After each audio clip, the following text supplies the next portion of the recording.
Keeping cats and dogs are too mainstream. Keeping hamsters makes too much smell. Keeping fish, also another mainstream pet. What pet should I keep?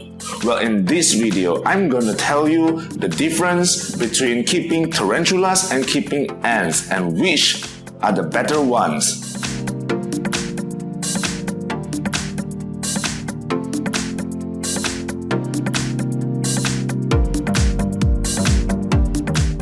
But all these are just my personal subjective opinions, so it varies with different people. Number 1, appearance.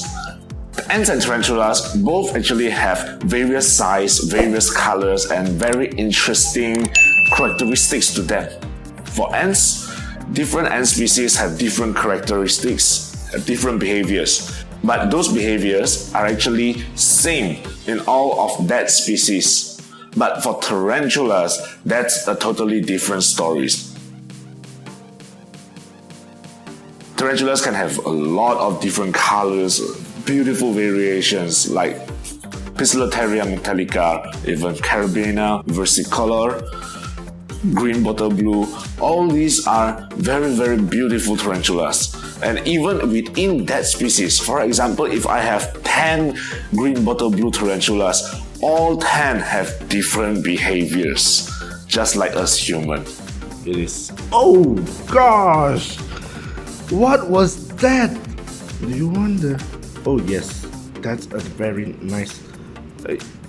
Give me back my tweezer. Give me back my tweezer. Give me back my tweezer. So you basically can expect what you want to see from an ant colony. So basically, you will see them in their nests if you are using a formicarium, and then you can basically peek into the nest and see what's actually happening inside the nest, what happened to the queen, how are the brood, and you will see them foraging and hunting for food, drinking honey in the outworld.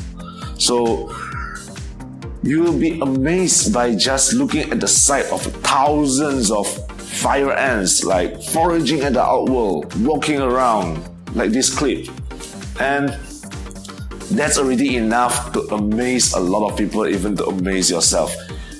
It will never get old, you will never get bored with the sight of thousands of fire ants or even black crazy ants foraging. And I can assure you that it is an awesome sight and you will never get bored of it. But for tarantulas, they have their own behavior, attitudes.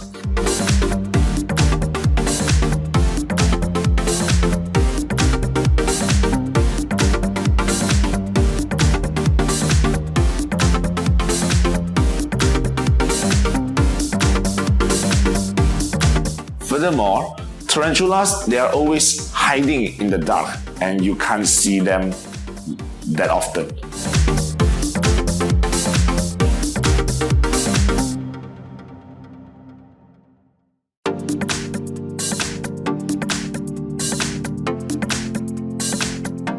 There are 3 different habitat preferences for tarantulas. One is terrestrial, where they just nest under some hog bark, under some wood. Another type is a fossorial species, which they basically burrow underground. So you basically don't see anything, just a hole. That's why we call them a pet hole, unless they come out to forage. But I'm not saying that all fossorial species are a pet hole. For instance, Ceratogyrus darlingi, it always comes out for food. And another type is the arboreal species, which is basically one of my favorite because they will always be on the tree, on the wood, on the plant that you give them, and they will stay there for basically all the time. So if you want to have tarantulas that always out and you are able to always see them, then you might know what you want to get now. So from this you can know that ants are always up and about, they are always foraging, always moving, but tarantulas, most of the time they are just standing still and not moving, which sometimes makes looking at them boring. A reminder, this is just my personal subjective opinions. A lot of people out there can stay there and just watch at their tarantulas for hours. Even the tarantulas are not moving. Another thing is that tarantulas are usually very skittish. Based on my own experience, whenever I want to film them, when I move the enclosure out, they run. They are very skittish. They hide, and then it will be very difficult, and it's a very rare occasion that I'm able to capture a nice picture of them or even a nice footage for them. Even when I'm feeding them, usually they don't do the takedowns on camera. If you watch my previous Feed My Tarantulas videos, you will know not all the time they will take the food. I don't know why, even though when they are not in pre-molt. Now the second thing I want to talk about is feeding. Basically, I feed them once a week, whether they are a tiny little sling or a huge mature adult. For tarantulas, I just basically give them one adult dubia roach for the adult, or maybe a nymph for the sling, a cricket, a mealworm, a superworm, just one. But for the ants, when the colony is still small, I feed them one roach or half a roach. But when the colony reach hundreds and thousands, probably 2 adult dubia is not enough. Tarantulas, basically you just give them protein and water. Put a water dish for them and that's it. But for ants, you need to give one thing extra, that is honey. Ants need the protein for young's development and even the giving birth of the new brood by the queen. But for honey, that is their source of energy, basically carbohydrate, like why we need rice. A lot of people out there actually, they don't feed live prey to their pets because they think it is actually very cruel. This is actually a very controversial topic out there in the exotic pet community. Personally, to me, if I don't feed live prey, probably my ants will forget how to hunt. And that's why I put live prey sometimes if they are able to take it down. But the videos about my ant ate a house gecko alive, that I did not feed them. The house gecko actually jumped in itself and the house gecko got eaten by the ants itself, and it wasn't me feeding the house gecko to them. No, I don't do that. But watching ants feeding on live prey, especially fire ants, or maybe some other aggressive ant species, I can tell you that sight is awesome. Just look at this video. This is Pheidole parva, one of the smallest ant species in my place. But some of the ant species, of course, they are not able to take down their prey because their attack mechanism are slightly different than others. As for tarantulas, basically the most exciting moment of the entire tarantula keeping moment is the feeding. You will usually get jump scares. Why? Because when you feed them and then the tarantulas is not moving, and when it detects the prey, it jumps onto the tweezer. Sometimes it jumps to my hand, which gives me a jump as well. So that's basically the most exciting moment of tarantula keeping. But not all the time tarantulas take down their prey. Sometimes the tarantulas don't eat for a month before they pre-molt. Or maybe even like my Neoholotella insae, 3 months to date. 3 months. It did not eat anything. Just my personal subjective opinions. Number 3. Venom.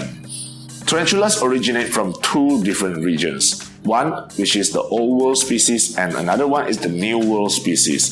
It doesn't mean that the Old World are from ancient times and the New World are from the modern times. No, that's not it.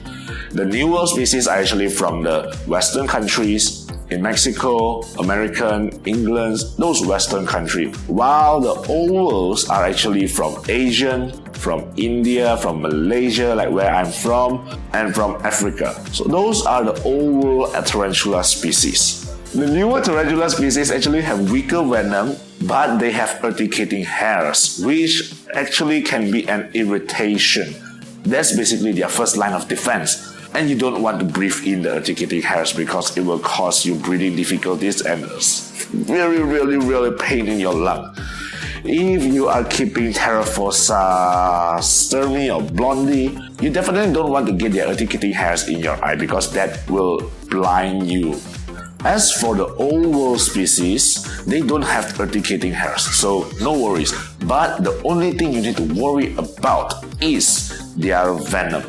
Their venom is more potent, but there's no death reported by tarantula's bite. No worries. So I have actually made a video on whether tarantulas are actually dangerous pets. You can feel free to click here for that video. As for ants, there are two types of defense mechanism of ants, if I'm not wrong. The first type, which is the ants from the subfamily of Formicinae. Formicinae are actually ants with stinger and have venom. So whenever they sting, they inject the venom into their prey, and that is actually what kills the prey. Actually is paralyze their prey. Some of the ants have very painful venom. For example, Tetraponera rufonigra, which is basically the most painful stinger that we have in Asia. Some of the ants, they have stingers, but they just don't sting. For example, trapjaw ants. I did heard before my friends say that they usually sting because they have stinger, but I have never experienced that stinger before. Another example is Odontoporonera denticulata. They have a stinger, but they don't use their stinger as a defense mechanism, but more of an attacking or a hunting tool. They only use their stinger when they hunt their prey. Another subfamily of ants are actually Myrmicinae, which basically spray formic acid. Usually Myrmicinae are not able to kill live prey because they just spray acid unless their acid is very strong. For example, Asian weaver ants. But if it is a black crazy ant, they will need more effort than that. Number 4, escape issues. Basically, tarantulas, they don't escape unless the enclosures are left open or the enclosures are not well maintained, which actually happened to me once that my Brachypelma bimini escaped because I did not maintain well the enclosure. So ventilations are actually very easy for tarantulas, but ants, that's a total different story. Why? Because ants are actually very small. That's why we need to use mesh, or even sometimes we do baby powder barriers, we do escape-proof barriers for the ants so that the ants will not be able to escape. But if they are managed to cross the barrier, it will take less than a day for the entire colony to completely move out. Just like what happened to my Iridomyrmex bignelli. Number 5, space. Tarantulas, basically, they don't take up a lot of space. As all tarantula keepers know, tarantulas basically need not much space. If you have a 1 feet cube enclosure, that is basically enough for your tarantula because they don't forage much and most of the time they are just hiding in their hide. Unless if you are keeping a fossorial or arboreal species, then probably your enclosure will need to be taller. Yes, of course, if you have a bigger species, a 2 feet tank will suffice. But if you have a Tarafosa sturmi or blondie, probably you might need a 6 feet tank. But ants, wow. This is for my ants. This is my ants. This is my ants. Nope, that's not ants. These are all my ants. This is my ants. This is for my ants. This is for my ants. These are also for my ants. Vivariums, paludariums. All these are for my ants. Tarantulas basically only take up these one color box space. If I have a small colony of ants, yes, I can just keep them in a small setup, like this. So basically just a test tube setup and then a small outworld. That's it. If the colony grow bigger, and then a tub and tube setup will do the job well. So just a test tube setup and outworld covered with baby powder barrier, and basically the ants will all remain in here. They will nest in the test tube and they will forage in the outworld for food and honey. But if the colony grow even bigger, that will be a problem. if you are using formicarium, then there are actually formicariums of various size. It can be very huge. And Ant Planet, they actually have a 2 feet by 1 feet acrylic formicarium, which is very awesome and very pricey. You are able to look into the nest, everything that is happening inside the nest. But if you are like me, I prefer vivariums, and yes, vivariums take up a lot of space. But vivarium is actually a very naturalistic habitat for the ants. You won't be able to look into the nest, what happened to the queen, but it is an exciting view for you to look at how the ants actually behave in their natural environment. Plus, building a vivarium is very, very fun and exciting. Number 6. Time. Tarantulas, basically you don't take much time. Even in building their enclosures, you don't need much time as well. All you need is just a drainage layer, some substrate, a height. If you want to make it nicer, then probably give it a background or some plants. And that's basically it. And feeding is basically just once a week. Drop the roach, they take it. But if you have a lot of tarantulas, probably 1 hour should be enough. But if you watch them and feed them and film them like what I do, if I want to make YouTube videos, then it could take up 2 hours. But usually when I'm not filming them for YouTube videos, the feeding of my tarantulas basically only take up to 30 minutes to 1 hour. That's it. It takes very, very little time and very, very little maintenance. But ants, if I just want to feed them, then half an hour to 1 hour will be enough, because basically I just do the same thing.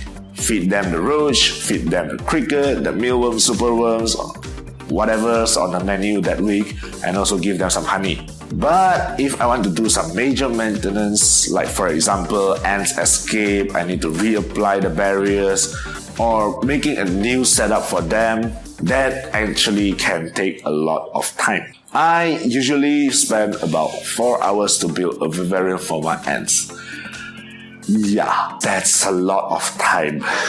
But every time I build a new vivarium, there's just this satisfaction within me when I saw my ants nest in it, appreciate it, forage around it, and they love it. Number 7. The price. Tarantulas are cheap, but some tarantulas can cost up to 300, 400, 600, and even thousands. The reason tarantulas are cheap is because they can be bred in captivity.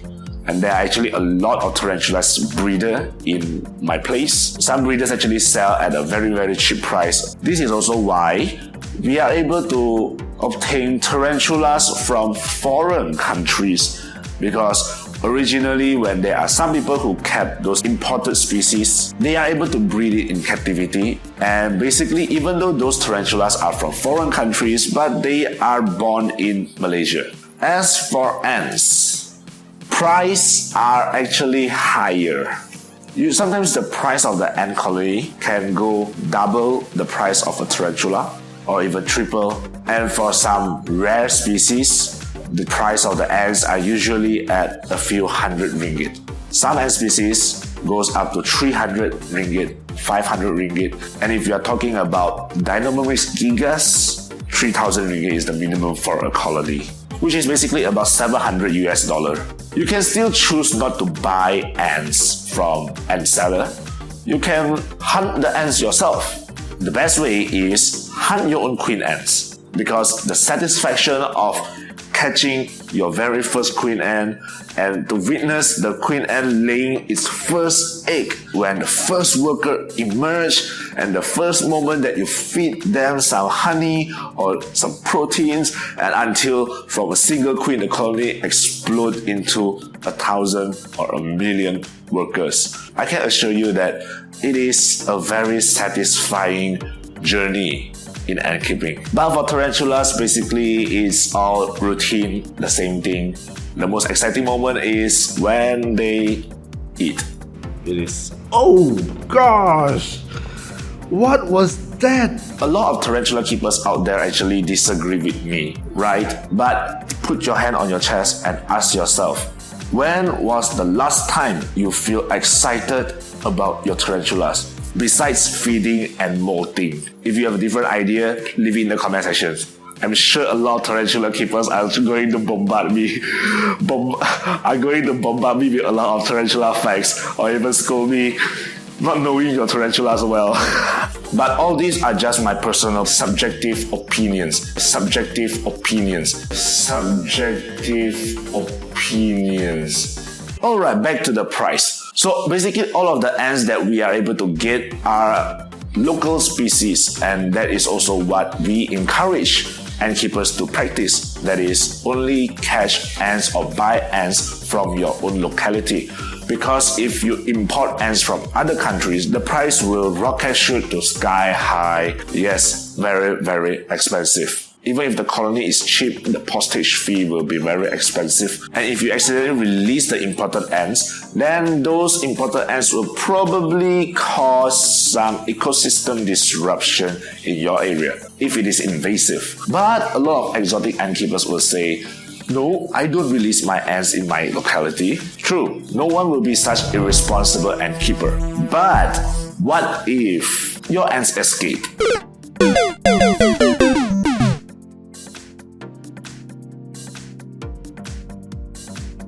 Alright, so that's basically it for my personal opinion on ant keeping and tarantula keeping. So which do you prefer? Would it be ants or tarantulas? What are your opinions? Do you agree with me or do you disagree with me?